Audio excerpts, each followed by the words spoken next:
My May 2020 ScrawlrBox is finally here, and that means we can do round 2 of this particular Scrawler challenge, Carbon Heroes. I did the May box as a no box art box challenge while I was waiting for the real box, and that time I did a portrait of Greta Thunberg. Today, as promised, I'll be doing Vanessa Nakate. Hello and welcome back to Jenna Gets Creative. I'm so glad my Scrawler boxes are finally coming in again. Here's hoping the June box doesn't arrive too late. This would normally be the week I would be posting the June box just based on when they normally arrive in the mail, but of course things are still slow. I'm going to run through what's in the box and I'll put clips from the unboxing back up on screen whenever I get to something new on the menu card. Then I'll talk a bit about Vanessa and why I chose to do her portrait this round. This will be an interesting box to break down with all the pricing and savings calculations since I had such a hard time making guesses on what ScrawlrBox would say RRP was on everything, so I may actually make a few comments along those lines in my voiceover here.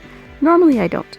All RRP prices are now coming off of the included menu card in Great British Pounds. Researched prices in the wild come from all over the internet, but particularly Jackson's for the UK, Blick for the USA, and Curry's for Canada. I'll have all RRP values and savings calculations converted to US dollars and Canadian dollars, and all of that will be in the description box down below. Before I get going, I just want to mention 3 quick things. First, check out my second channel, the Westvale Archives, if you haven't already. It's my book and writing channel where I actually put my face on camera and talk about my reading and writing adventures. I like science fiction and fantasy in particular, but I do read a variety, and I will be talking about my journey to publication there as well. Second, if you want to guest with the Art Addicts Alliance this month, either officially or unofficially, we are uploading this Friday, July 17th, and the theme is ridiculous product designs. If you want to be an officially shouted out featured guest and or send us your video as an audition for membership, get in contact with us through the Art Addicts Alliance Facebook page. Third, as I've been mentioning here and there, I'm holding a big giveaway when I qualify for the YouTube Partner Program. I'm so close to 1,000 subscribers, but I'm behind on the cumulative watch hours, so if you want to see that giveaway happen as soon as possible, make sure to watch all the way through. Leave it running in the background if you must, I don't mind. The giveaway will include a whole bunch of brand new and like new tested once art supplies that I've either got duplicates of or don't see myself using, and that includes several popular brands and multiple mediums. In fact, one of the items in this box will be in it because it's a duplicate I don't see myself needing to replace in a long time. The prize will also include a small custom artwork by yours truly. In order to be eligible to win, you need to be subscribed to this channel, be at least 14 years old as per YouTube policy, and be able to provide your mailing address and receive a package from Canada. Alright, enough of the mini announcements.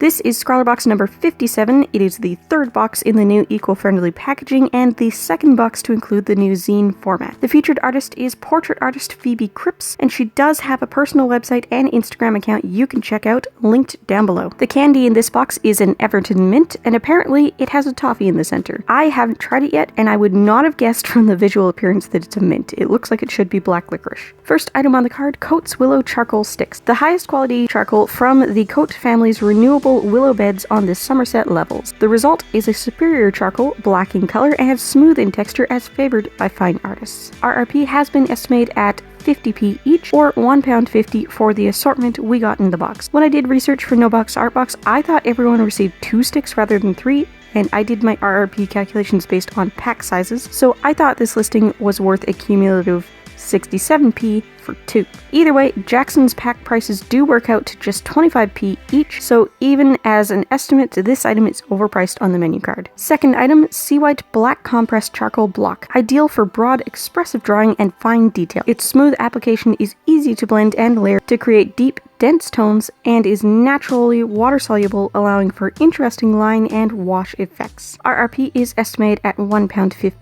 Seawhite of Brighton doesn't list their RRP pricing on their own website unless you're logged in with a seller's or educator's account, and those are activated by hand once requested through email, so that wasn't happening. Based on listings I was able to find of packs of these charcoal blocks, RRP for a single stick should actually be around 59p. I have sources telling me that Seawhite of Brighton is one of those companies you'll find in your school's bookstore in the UK and pretty much nowhere else, so they're probably nothing special. I stand firm on £1.15 each being ridiculous. Next we have a Koh-I-Noor Gioconda charcoal pencil. A charcoal pencil ideal for fine-tuning your sketches and neatening any expressive charcoal marks. This pencil gives you those well-loved traditional charcoal textures with great control and a sharp point. RRP is £1.20, which is actually cheaper than my previous estimate. I was only able to estimate based on drawing pencil packs that contained this item, so perhaps other lead types caused the price hike. Originally, I estimated this one at £1.86. Next, we have a pair of Lyra Rembrandt chalk pastels. These oil-free pencils can be blended and blurred to perfection using fingers, cotton buds, or putty erasers. They layer extremely well and are fantastic for adding realistic shading or highlights to your work. RRP is £1.95 each, or £3.90 total. I was so close on this estimate. I calculated them at £1.96 each,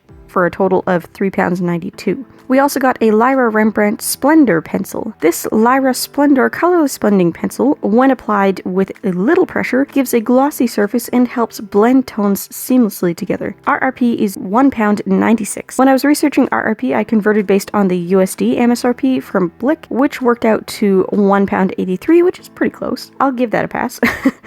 I wasn't impressed with the Prismacolor colorless blender I used when I did the No Box Art Box version. It didn't really seem to do anything at all to the charcoal. When I tested this one just now in the unboxing, I noticed it seems to deposit a wax layer over the charcoal, and that seems to have really sealed it from further smudging, which is interesting and could be exploited as a technique. Moving on, we got a Winsor Newton medium kneaded putty eraser. A putty eraser which can be sculpted for erasing ease into a fine point for delicate details, useful for picking out highlights, or used en masse to lift larger areas of charcoal without smearing. RRP is £2.40, and that one I got spot on because this item is actually available open stock on Jackson's, and they have RRP listed on everything. Next up, we have the Faber-Castell Perfection Eraser Pencil. Perfect for fine detail erasing and sharpens like ordinary pencils. It's great for precise erasing when a little more control is needed. Think of it as reverse drawing rather than erasing. RRP is £1.99, and again, thanks to Jackson's, my estimate was completely accurate. This is the 7057 model eraser pencil from Faber-Castell, which features a medium pink eraser on one end and a firm, slightly gritty white eraser on the other. ScrawlrBox already sent this exact item in their June 2018 boxes, which is why I already have one, so I'll be including this new one in the collection of supplies saved for the giveaway. I tend to go for click-down stick erasers when I want to do fine details, like Tombo's monoline stick erasers, and I don't reach for the wood encased erasers that need to be sharpened. I have sharpened my older one a few times, and I've noticed that while the firm white end continues to sharpen to a fine point and continues to taper nicely into its wood casing, the softer pink end does not. The wood sharpens away faster than the pink eraser, so once you start sharpening that end, you've got a long piece of eraser exposed, and it's not overly pointed unless you use a blade. We have been provided with a sharpener, the Coom Magnesium Double Hole Pencil Sharpener, a great addition to any artist's pencil case, perfect for larger diameter pencils. The blades are high carbon steel and therefore resilient and very sharp, ideal for tapering blunt pencils into the perfect point. RRP is £1.25, and again, I was close. I estimated £1.20. This is a pretty standard metal sharpener with a standard and pastel pencil size pair of holes. I hear different artists raving about these for their colored pencils, but they're not widely available in Canada for some reason, so I've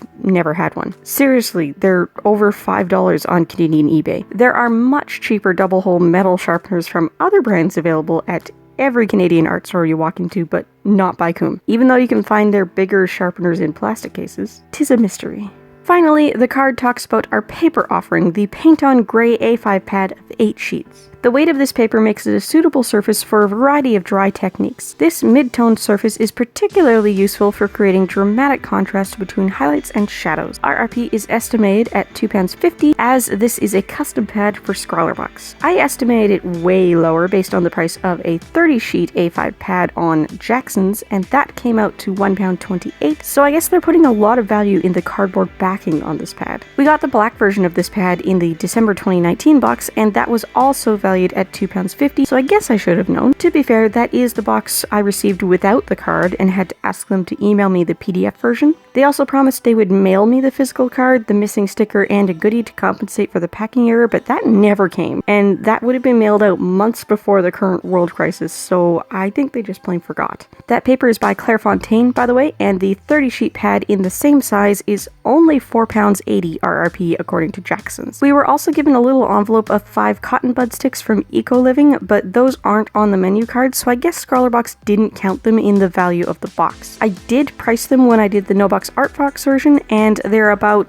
10p each for 50p worth of cotton buds included in the box. You can only buy them from UK-based retailers in large quantity boxes. I'm assuming these are organic, responsibly sourced cotton and paper, and they're 100% environmentally friendly and all that, based on the name, the fact that they're sold in unfinished brown boxes, and a green vine design on the label. Honestly, the buds themselves are no different than the no-name brand you buy at the cosmetics counter at Walmart, and that's what I used when I replicated this box. Once again, check the description box for all the RRPs, all my prices in the wild research, and the full subscription and shipping cost versus RRP and real world price savings calculations in the description box down below. I recall this one wasn't the biggest savings out there based on my estimates, but I got a few things very wrong, so the calculations will look different from last time. And as I mentioned last time, I'm quite out of practice with charcoal, and when I was using it on a regular basis over a decade ago, it was mostly on thin, slippery newsprint. This paper doesn't allow for quite as much smearing, which definitely takes a little getting used to when you're used to being able to smudge a single charcoal mark all the way across the page. The prompt was Carbon Heroes, and as I mentioned last time, I interpreted that as climate activists. Last time I drew Greta Thunberg, and when I was researching her a little, I learned about Vanessa Nakate. This 23-year-old climate activist from Uganda was inspired by Greta and started her own movement in 2018. She has been very active on the world stage, attending climate events all over the world, but Western media hasn't been paying very close attention. In fact,